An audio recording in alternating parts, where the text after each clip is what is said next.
Hello, welcome back. So apparently I'm limited to for how long I can stream, but before it goes away, guys are awesome. Look at them. I love and kind of made sure that the God. spirits of the These departed guys were kind at of the back seen are happily beautiful. This guy into wearing the whatever helmet. Shaiishi paradise they Weapons thought are they were going to cool. go to. Nagash didn't really like that because he wanted to Like, make I sure that enjoy all the sculpting souls on went to fire. him. It does make So it a bit whenever he easier got his hands on any of these visualize. souls, he'd make sure that they had very excited about their these. punishment was actually not Well, to these kind of Nighthawk shepherd dudes.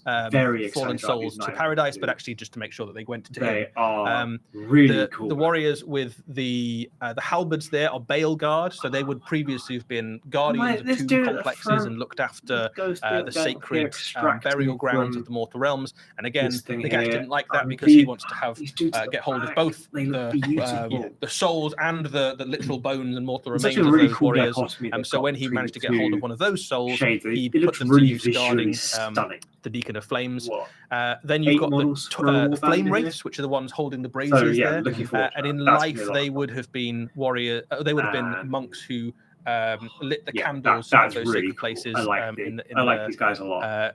Various tomb complexes and things, and in death they now serve Nagash, setting people on fire basically and ushering those souls to him. These guys do I think my favourite are those ones at the top, which are Torch Wraiths, and they are effectively in life they would have been grave robbers. And Nagash isn't a fan of that either because he likes to get hold of all of those bones to build into stuff. That's kind of the main building material really for Nagash is bones. So in death, if he gets hold of the soul of a grave robber, he gives him another cruel and unusual punishment to basically be on fire all the time, but also to serve him throwing that fire back at his enemies. So a really interesting mix of units for Warcry.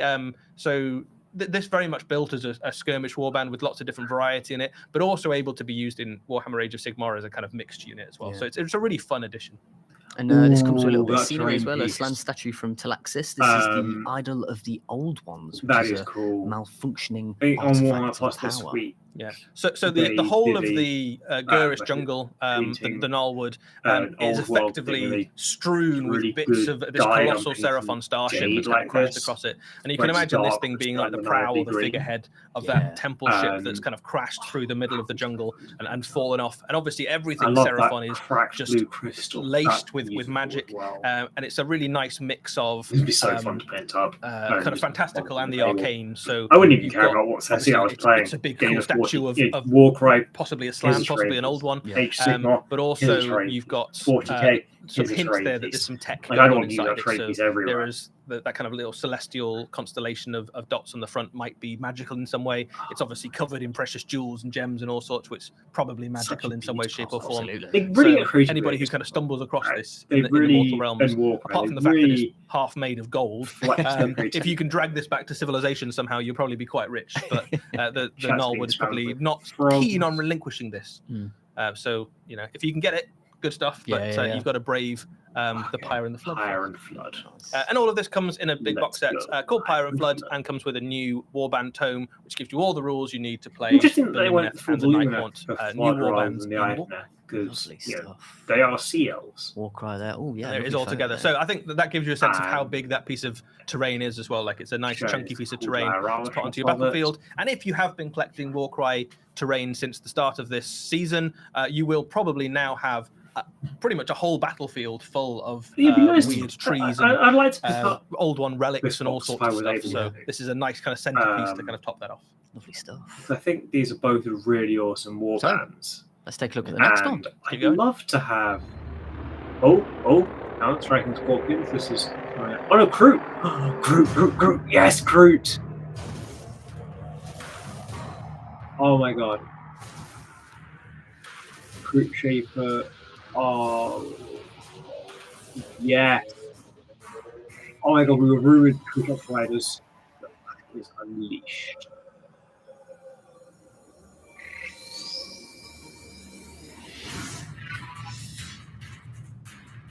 Oh my god, new crew carnivores. Oh my god, new crew mod.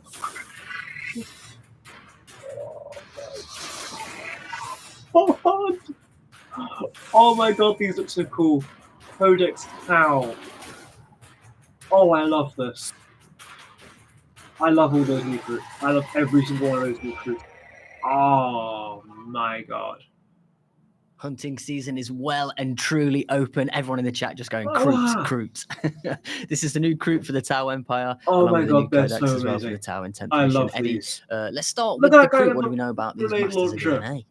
So the Kroot have been part of the Tau Empire since their inception, back in a previous edition of Warhammer 40,000, but they haven't had a huge amount of attention since they came out. Guys, I think, with the one very notable exception of the Kill Team that was released for Kill Team. But we are now seeing a massive expansion for the Kroot, and what we're going to show you today is only some of the new Kroot that are on their way for the Tau Empire as auxiliaries for Warhammer 40,000. So this is, we'll start with the Kroot Carnivore Squad. Yeah, these are your basic troopers. So this is the I love a refresh of an existing kit with loads more detail. It's been a very long time since the Kroot Carnivore Squad came out. It was I think early 2000s, so almost 20 years waiting for this new unit. And the new kit has got everything you'd hope for in a new kit of Warhammer 40,000. Loads of different options in the mix there to make them very dynamic and very cool. You've got things like new special weapons that you can see bottom left there. Got some lots of combat options. Lots of things to kind of add a bit of variety, and these are very interchangeable as well with the Kroot Kill Team that came out I think last year. So loads of really nice options to kind of mix into your army, and if you've got a Tau army, you can have quite a lot of these units as well. So there's not a huge amount of extra detail, I suppose, on these beyond the normal warrior themselves, which is good because you might want to have 20, 30, 40 of these guys in a force, which is pretty cool. But this is arguably the least exciting of the new units because there's plenty of other very cool stuff on the way. This is a Kroot Flesh Shaper. One of the things that the guys have done with the new Kroot is they've really expanded the concept of Shapers, which previously was almost like a catch-it-all term for all Kroot. I like how it's leading into that kind of... And what they've now done is expanded the idea of a Shaper into different roles. So there are now Shapers whose main job it is to be to kind of lead the evolutionary development of the Kroot. There are those of them that are almost like shamanic. There are those of them that are kind of trackers or hunters or war leaders and things like that. So the Flesh Shaper, his kind of role is to kind of basically decide who the Kroot are going to eat. But like, you want to eat that bit, and you want to eat that bit, don't eat that, and kind of make sure, almost like a butcher kind of role to some extent, and that's reflected in some of the weapons. But you can see that this guy's also tooled up to the nines, right? Like he's got a lot of different weapons, both for killing and for cutting. So he's also got a bit of a menace in close combat. A really beautiful kit though. Like there's a lot of detail on that. So if you're a painter and you're looking for something to kind of show off your skills, this is cool. And I think worth saying as well across the entire range. If you have a Tau army, this gives you a really interesting and different set of stuff to paint into that army, which otherwise is very kind of like sci-fi. So happy for you. Another Shaper. So this is a really cool kit. This is the War Shaper, and their role really is the kind of general of the Kroot force. And you can see already there with some of the options we've got on display that there are a lot of different approaches to this particular kit. You can see he's got a tactical variant heads, variant weapons. You've got bows and staves and close combat weapons and all sorts. Really lovely detail across this model as well. You can see the cloak there with that kind of reptilian Kroot looking flayed skin on the back there. Loads of kind of extra detail on this guy as well. Again, so this is a really lovely model. This is probably one of the more detailed miniatures in the Kroot range. It's great. This looks so really nice to kind of see that kind character part of the Kroot expanded. We haven't really seen that since the first incarnation of the Kroot. Bow and arrow. Great to see. 40k, yes. I'm so... Now this is a brand new unit. So Krootox will be familiar with anyone who's played Tau Empire Army in the past. That's beautiful. But Krootox Rampages gives you a very different way of approaching them. So rather than being lumbering weapons platforms, these are younger, bold kind of shock cavalry version kind of guerrilla Kroot, who charge into the middle of enemy armies and kind of send stuff flying. So this is kind of in the mix with your things like kind of Thunderwolves and Squig cavalry and stuff like that. So they hit very hard and they can kind of tear enemy infantry and stuff to pieces. They've got a little bit of shooting as well with those javelins and things, but really what these guys are about is just smashing right into the core of the enemy army and making a mess. And what they really do, if you've got a Tau army, is give you a very different style of approach to part of your force, because one of the things that you do struggle with the Tau army is, well, if the enemy get close, what am I going to do to fight them close? How do I shift enemy units off objectives? This is one of your units that can absolutely do that. You send these guys into the an enemy I do force hope on we an get more objective, and Tower they'll rip them up, right? So they throw them around. Very, very cool dynamic miniatures. You can see there, they're kind of loping across the battlefield, charging forward. A very dynamic, very fun-looking unit to paint. Yeah, they look great. They look mean. I want to look mean. The traditional Krutox hasn't gone away though. If anything, he's bulked up a little bit.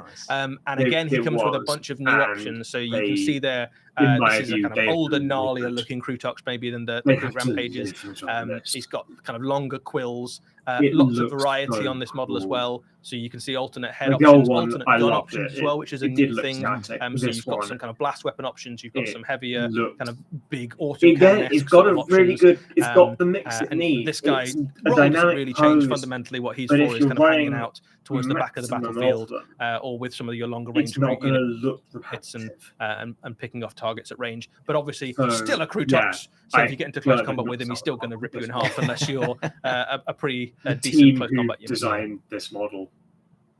So that's about half of the new Krut stuff that's coming. That's what we're going to show you today. But all of the stuff that we've just shown you there actually comes in one big launch set, which is the Krut hunting pack. So you get 2 of those units of Krut infantry, the Krut carnivores. You get a big unit of Krut rampages. You get a Krutox, and you get the 2 shaper units that we saw there as well. So you get a very sizable force that you can either bolt onto the side of a Tau Empire force, or you can use it as the start of a Krut force. And one of the things that is in the new Tau Empire Codex, which also comes in that box, is a bunch of new detachments. And one of those detachments effectively allows you to lean almost entirely, or entirely if you want to, into a Krut force. So I also like the fact that you use that artwork again for the Tau. These new models are so cool, or I've been waiting so long for a Krut army. I just want Krut. You know what? I don't want any of the Tau stuff. I just want to have a mercenary force of Krut. You can actually build an entire Krut army very happily with one of the detachments in this book, and all of the kind of stratagems and extra rules and things key off Krut units, so you can build them like that. Or you can go, I've got a Tau army that's for a long time. What I really need is a couple of auxiliary units to give me some combat beef, or to do some infiltrating ground objectives early on, or just to kind of give me something different to paint for aesthetic purposes, in which case you can add in any of those new units into your Tau army. So I think pretty much best of both worlds. You can have it either way. Because they are so Some lovely stuff for the Krut there. Yeah, get a treat. And like I say, that's only it's only about half of the new stuff that's on its way, and we'll have more of that Krut stuff to show you over the next coming weeks and months. Very nice. Shall we check out the next reveal? Let's do it. Oh, another. God, yes. I saw birds. That's all I saw. Underworlds? This is just a straight up Age of Sigmar. An unlucky ally arrives. That looks cool. Oh, I like that. Are these Daughters of Cain models? Oh my god, the daughter. Oh my god, the Daughters of Cain models. Yes. Methusa, the Crone Seer there.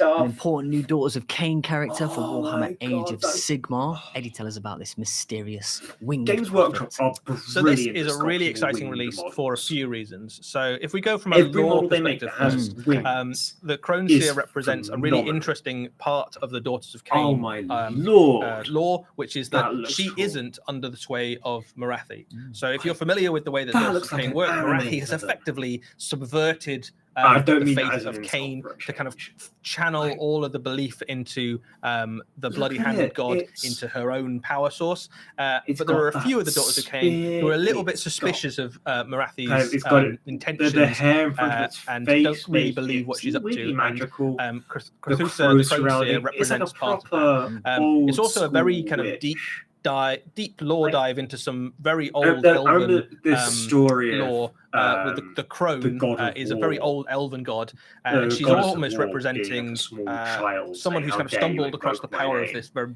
buried elven deity, and is kind of manifesting it. She's blind, and that kind of headdress that she's got also kind of, I think you were saying, has inverted spikes into her own eyes, so she can't see, but she can see through the power of her kind of crows that she spreads around. So she's kind of lives in the shadow and kind of sees through these familiars. And the feathers of her wings can also turn into an ethereal flock of crows that can peck out the eyes and attack enemies and things like that. So she's definitely not a good guy. She's on Team Order, but she's a fairly sinister sort of character. And representing a very interesting kind of new piece of the political dynamic for the Daughters of Cain, particularly. In game terms, she is a powerful priestess who can kind of add a lot of stuff to a Cainite force, and you can certainly build an army into that kind of way of playing. And certainly as a model, just a really lovely display piece, right? So a much more, I suppose, if you've got the Daughters of Cain represent kind of blood and shadow, and Morathi is very much the blood end of the spectrum, and this is very much the kind of shadow end of that spectrum. And that's represented by the box set that you can get her in the first time, which is Cthulhu's Crone Host, and in this set you get the other ones are cool. I like that leader, the Crone Seer herself, alongside some of the units she's most used to leading. I'd be getting this. So you can certainly kind of bolt this into an existing Daughters of Cain force, or you can kind of lean into this new kind of shadowy aspect where she's. That's why I get this box. Options there as well. And she's an important player in the Mortal Realms as well. So if we have a look at our next reveal, we'll see why. This stream's been really good for really awesome looking reveals.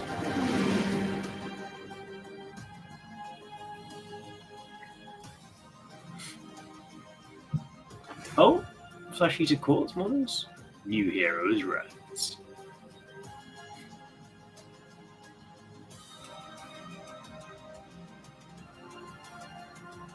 Oh, that's the promised cat model. When things look bleakest.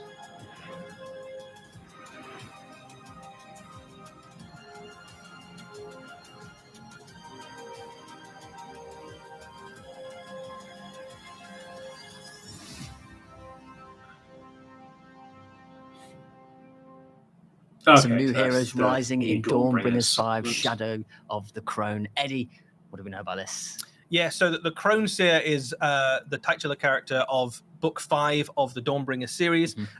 Book 4 is on the way and will be kind of death-themed and will be all about the kind of flesh-eater courts, and that's on its way very soon. But we follow very soon after by Book 5, which is a much more gritty, low-level, I guess, exploration of the Mortal Realms. Mostly set in the city of Hammerhall, where the Crone Seer is aiding a team of Age of Sigmar heroes as they root out some of the evil beneath the twin-tailed city. So as well as the Crone Seer, who is a kind of important character, we get to see why she is one of the big movers and shakers of the lore in the Age of Sigmar. We also get to meet two characters which we are you might be familiar with if you are viewers of Age of Sigmar animations or you're fans of the Black Library series, which is Callus and Toll. I love this one. It's got a grappling hook.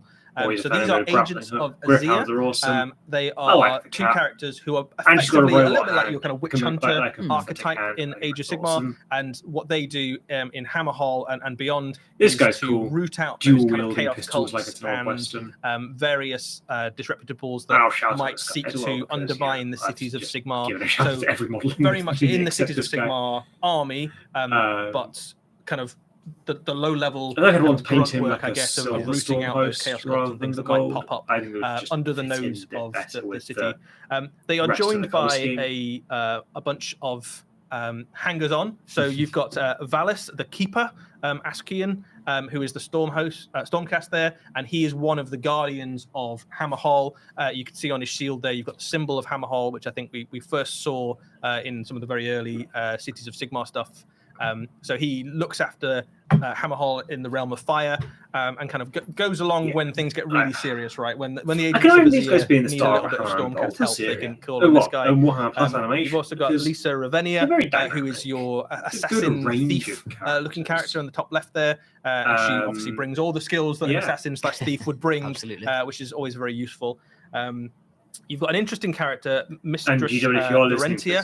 She is the character there with the kind of Siamese-looking cat, and she is a spy mistress in Hammerhall. And the way that she is able to do that is that she has lots of little helpers and friends and critters and creatures that you can see, and you can see that it's got a collar with that glowing gem there, which looks a little bit like some of the gems that she's got on her person. And she's probably got various fleet and flocks of those little creatures that she can use to spy on various places around the city and beyond. And of course, there's a Gryph-hound in there as well. So Balthus, the Gryph-hound, but the Age of Sigmar world has so much cool stuff to it that so not one, if but you only two play 40k, I would seriously to go with Callus and Toll. And this is really exciting because Callus and Toll are really two kind of really fun, interesting characters that, and they've got especially if you've been following the Black Library books and animations, you might be familiar with. But they give you a kind of mortal eye view of the mortal realms, maybe kind of someone to explore the kind of city of Hammerhall particularly, but there's and in this Dawnbringers book 5 we'll kind of see them in action and what they get up to. Across the board, every single one of these is a really lovely miniature as well, so kind of nodding a little bit to the style we saw in things like Curse City. So if you've started a kind of collection of Age of Sigmar characters and just lovely fantasy miniatures, right, that kind of exist in the mortal realms, these are great additions. Awesome. Chaos Wars. There was some really lovely reveal. There is a new novel on the way as well. Yes. So they already featured in a couple of novels already, and there's more on the way in Callus and Toll, where we get to see them in Hammerhall getting up to the old world, what they do best, uncovering chaos cults and general swashbuckling as a straight Age of Sigmar faction, which would be awesome. The next reveal? Yeah, let's do it. Let's do it. Oh, hello. Okay, this is Warhammer Underworlds. Okay, good zombie-looking models. Werewolf thing. Power is found in dark places.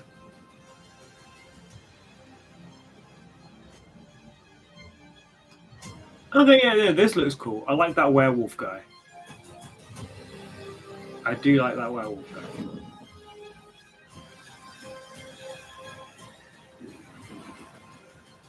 Rescue your cursed beloved. Zandara's Gravebreakers bringing some love to the Death Gorge there. It's a new Death Warband for Warhammer Underworlds. Eddie, what do we know about these? So this is a really fun premise. Yeah, it's like a werewolf. Because effectively, at its heart, it doesn't look like it. Bear with me. This is a love story. That's right? What I'm reading. So Zandara is the necromancer wizard character that you can see in the center there, and her love has been cursed. Cool. In the realm of beasts, there's loads of curses going around. It's Age of Sigmar. Every second person is cursed in some way, shape, or form. It's an interesting werewolf. Her love has been cursed and turned into a beast, basically. It's like a hammer horror. That weird beast, wolf, monster character there.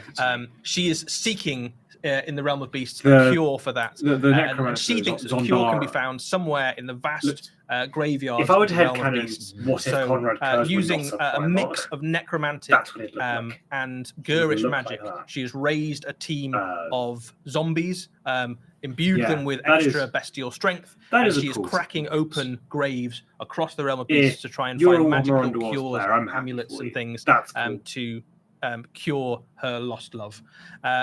What that gives you in Underworld's Warband is a really interesting mix of models, and also some very interesting mix of abilities and things for game interesting things. We've seen right at the heart of the Warband, you have a necromancer / Gurish wizard, and then you've also got a powerful monster character, and that's backed up with some zombies, which they're not going to win any awards themselves, but they give you a bit of extra muscle to kind of grab objectives and things. Zombie henchmen.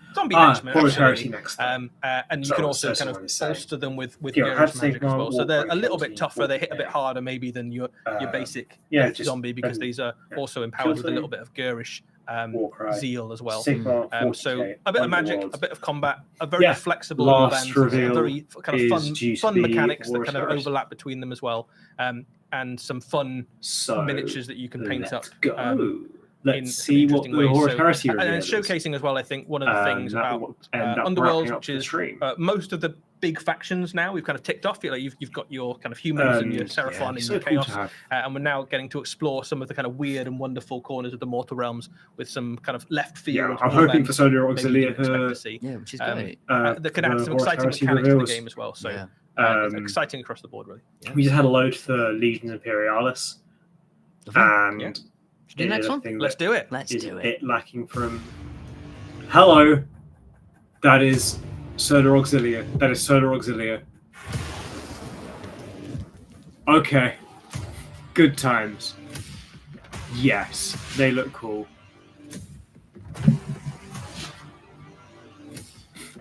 Leman Russes, let's go! I've got 12 Leman Russes on top of the cabinet behind me. And if I can make that into a Horus Heresy list, then I'm down. Malkador heavy tank. Yes. Oh my god. My big question is, can I play them as traitors? Humanity's finest mortal troops, the Solar Auxilia, and some fantastic kits.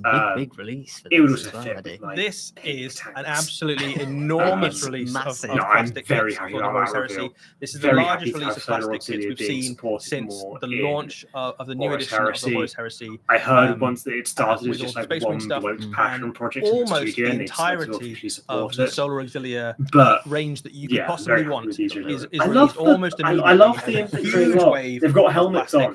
And it's very, very cool. You can have a look at some of those on screen right now. And let's dive into some of these miniatures, because they are phenomenally cool, very detailed, and so cool far easier to put together as a force and collect as an army than they were previously when they were available in resin. Again, I think if I had my own, the team have done a great job of updating some already very cool resin designs into plastic, and in the mix they've added in loads of options, customizability, and different ways that you can put these together. So if we kick off with the las rifle section, these are your basic troopers for the Solar Auxilia. And the Solar Auxilia have an interesting place in the Horus Heresy, because against the Space Marine, they are relatively outmatched, but the Space Marines alone are not able to kind of conquer the entire galaxy. So when the Emperor set out on his Great Crusade, he identified the fact that even though you've got hundreds of thousands of Space Marines, the galaxy is a very, very big place. So you need some Auxilia to go with them, you need some backup. So Solar Auxilia, literally, I don't know for certain, but I feel Auxilia like from the solar system. That's where the name comes from. So they were attached on to the Space Marine forces to give them extra manpower. But as the Crusade evolved, the Solar Auxilia sort of became a byproduct for a byword for elite mortal troops. So other than the Space Marines, they are seen as the most competent troops in the armies of mankind. So in the wider Imperial army, the Solar Auxilia are kind of looked upon as these are the best that a mortal can get without being elevated to the status of kind of post-human in some shape or form, usually Space Marine. Very happy with Solar Auxilia. They are given the best weapons that the Imperium can muster en masse. I'm very excited. There are millions of these guys out spread across the Great Crusade, and lots of regiments in the wake of nice to have the Great Crusade have kind of modelled themselves upon the Solar Auxilia as well. Night Lords, so every legion is backed up by hosts of troops that look like these, as well as there being plenty of expeditionary and crusade forces that are also backed up with loads of Solar Auxilia troops. And then when the Horus turned against the Emperor, about half of the Solar Auxilia, just like the Space Marines, fell with him and decided to kind of back his play to be the new Emperor of mankind. So you can play these either as loyalist or as traitor.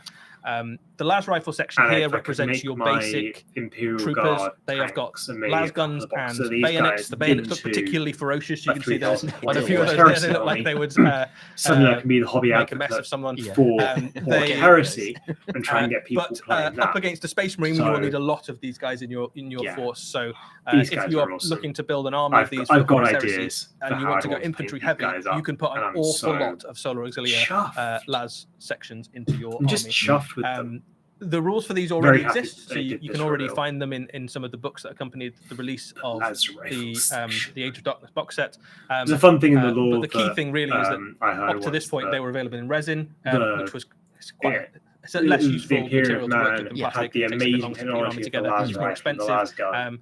These are going to mean that you can reasonably build entire armies of Solar down by a las rifle or las gun. Loads of options in there as well. I'm sure you guys are already taking a look. The Sergeant is really cool. He's got power fists and plasma pistols and Volkites and this kind of banners and stuff in there as well. But this is, again, arguably the least exciting of all the kits that's on the way. There's loads of cool upgrades and things for them as well. This is the tactical command section. So you can see in the mix there, you've got Vox, you've got headdress looks like a Space Marine company banners and things like that. You've got some power weapons, plasma pistols. So these are relatively well equipped by human standards, right? So like, and it's just good, right? Because they have to go up against things like Space Marines. So you can imagine these guys having to hold the line against things like charging world eaters and stuff like that. You're going to lose a few, but through weight of numbers and through grit and steel, they might just see it to the other side of the battle. And there's something about them. These are cool looking. Kind of want to root for because they are closer to human, certainly, than the Space Marines and things they go up against. Yeah. There are a lot of vehicles on the way. This ATST looking thing for these guys. So this is the Ethon Heavy Sentinel, and you can see there that it comes with loads of weapon options. So you've got a range of different missiles you can put on the side of it. You've also got a range of different main cannons you can put on there as well. Loads of choices. Multi-lasers, heavy flamers, melter. There's a Volkite in there as well, which is my personal favorite. Basically, anytime you can put Volkite on something, put it on. You're gonna choose I get why. It's not technically best in game terms. It's just my favorite because I like to imagine the noise and the mess it makes of the enemy units when they shoot. And this is sort of a forerunner of the Sentinel designs that you see in Warhammer 40,000. It's much more sort of industrial looking. These would have been mass produced in their thousands and sent out alongside the Solar Auxilia forces, allowing them some kind of close range support as they kind of wade off into the Great Crusade. Certainly not a match for something like a Dreadnought. It can be done. But again, much like the troops underneath it, would be outnumbering things like Space Marine Dreadnoughts in a firefight. So they're hoping that your weight of number again is going to win out the fight. Lots of lovely little touches in there that are very reminiscent of some of the later Sentinel designs as well. Nodding to that idea that lots of the things that you see during the Horus Heresy are the origin of some of the things that we know and are very familiar with in Warhammer 40,000. Side weapon as well. There are loads of tanks on the way. Probably the most common amongst them, the Dracosian transport. Unlike the Rhinos and Space Marines, the Dracosian does a few more things for you. So you could pack a lot of troops into this, and because it also has to kind of function as a mobile fire base, it does add quite a lot to your army. Loads of options in the mix there as well. So pintle mounted, you can I like that it gets used a lot. Heavy flamers, you can have multi lasers. The main reason you bring this guy along is that big demolisher cannon. It's used the nice big siege breaking demolisher cannon to even the odds if your little troopers need to go up against a big unit of Space Marines. That Lehman Rush chassis 3 or 4 of them and blue starting for your plucky troops have to bayonet charge into a unit, a Blood Angel or something. I like this reveal. There's a new Lehman Russ on the way. So this is a Heresy era Lehman Russ, very reminiscent of the Lehman Russes that you see in Warhammer 40,000. There's absolutely nothing stopping you as well if you decide you want to kind of port a few of these or use some of the bits into your Warhammer 40,000 force. But the weapons and loadouts and the crew has been designed specifically with the idea that this works alongside your Solar Auxilia force. And you've got all of the different weapon options available to you. So the Lehman Russ strike tank comes with the Vanquisher. You've got battle cannon, twin autocannon, and twin las cannon, and a variety of different pintle-mounted options as well, with things like hunter-killer missiles and heavy so one of the flames and stuff. You've also got a pretty brutal-looking dozer blade, and your kind of forward las cannon. That's interesting. It adds a kind of and again, it looks a little bit more maybe industrial, maybe kind of mass-produced 40K era than some of the later Lehman Russes. And again, this thing would have been rolled out in its thousands as the kind of workhorse tank of the Imperial Army. So whereas in Warhammer 40,000, you certainly see squadrons of these. In the time of the Horus Heresy, you would have had whole battlefields full of these tanks rolling forward. I like this missile battles like Talon and things like that, where you would have had entire companies of these in the hundreds rolling across the kind of enormous, kind of apocalyptic-sized battlefields. This has been a good reveal stream of the Horus Heresy. We've seen some of that in Legions Imperialis, of course, where you can kind of actually have hundreds of these on the battlefield.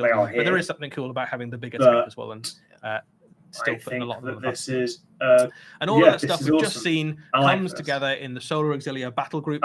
So this is very much like the kind of army boxes we've seen for Age of Darkness and things like that. We'll see when the book all comes together. If you want to kind of kick off, kickstart a Solar Auxilia battle group, you can pick up this and it gives you a good starting point. It's certainly not a full army because, as we were saying, the Solar Auxilia, you can have an awful lot of them, right? So you can have hundreds of troops on the battlefield if you want, but certainly gives you a very good starting point. I love the infantry. And much like lots of other things in the Horus Heresy, you can ally these into your forces as well. So if you've got a Space Marine force, you can quite reasonably decide to kind of bolt a few of these auxiliary on. Very happy about these. But there is something fun about just having lots of Horus troops. Excited. But that's not all. There is more. There's more on the way for the Solar Auxilia. So those of you who are very familiar with the Horus Heresy rules will know that the Lehman Russ has got more options than that kit. We couldn't quite pack every single weapon option onto the single frame, so there is an alternate version as well, which is the Assault Tank. And this one, generally speaking, is the kind of short-range but more brutal version of the Lehman Russ. And the main difference really is the main battle cannon and some of the different options you get for the pintle mount. So Demolisher, which is your kind of classic close-range siege weapon. You've got a big plasma cannon, and you've got a Volkite cannon in there as well, which is obviously what I'm going to go with. It's going to be the Volkite. Right? So this is a devastating short-range weapon version of the Lehman Russ. And interchangeable as well with the other one too, so you can kind of mix the kits together if you wanted to. I don't know if I'll start. The Velataris Storm section is a really fun addition as well. These are the elite, kind of more heavily armored version of the Solar Auxilia. The unit composition you can see on the screen there is really fully kitted out with Volkite. So this is your kind of death-rating anti-infantry version. So an awful lot of firepower coming out of that squad. So you can imagine squads of 10 or 20 of these piling around Precocians and kind of unleashing a huge amount of firepower into things. And you do need a lot of firepower to take down the things they have to go up against. So you probably want a few of these in the mix. Worth noting about this unit, you can also kit them out with axes, which gives you a little bit of close combat punch into the mix as well. There is something endearing, I suppose, about a human that has been given like a big heavy suit of armor, and then they're looking across the battlefield at these 7 or 8 foot tall superhuman warriors they need to go up against, and then their commander hands and goes, "Can I have a gun?" He's like, "No, you get an axe. Have a great time. It's quite a good axe, you know. It's powered and all the rest of it. You can chop through stuff." But you've got to respect that, I think, in a trooper if they're willing to go toe to toe with a Space Marine armed with only a sturdy powered axe. That's pretty good. But again, a really lovely flexible kit. Lots of interchangeability between some of these kits as well. So things like arms and heads and back banners and stuff like that. You can swap and change between them, much like you can with the Legion kit for the Space Marines, where you can kind of swap and change between lots of those armor marks and things.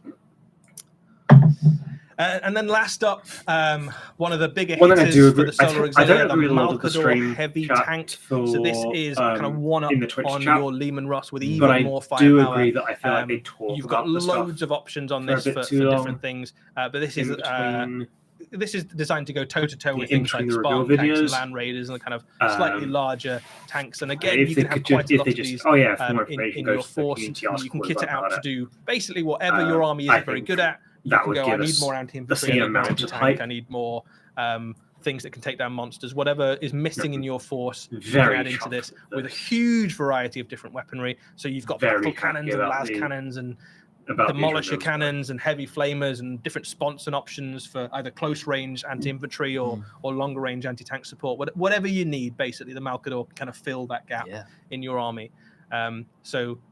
And again, you can quite happily fit 2 or 3 of these into your force if you wanted to go kind of tank heavy and go lean in that direction. So loads of really cool stuff on the way, and all of that stuff is on its way very soon. Yes, and it looks phenomenal as well. It's a really cool army. Looks fantastic. Oh, lovely stuff. There we go. Some amazing releases there. Any highlights for you, Eddie?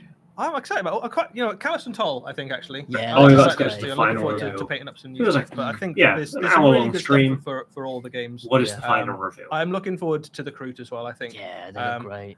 They look very cool, kind of bolted onto a Tau army. But looking forward to seeing what people do with entire armies of Kroot. Yeah, and that's half the...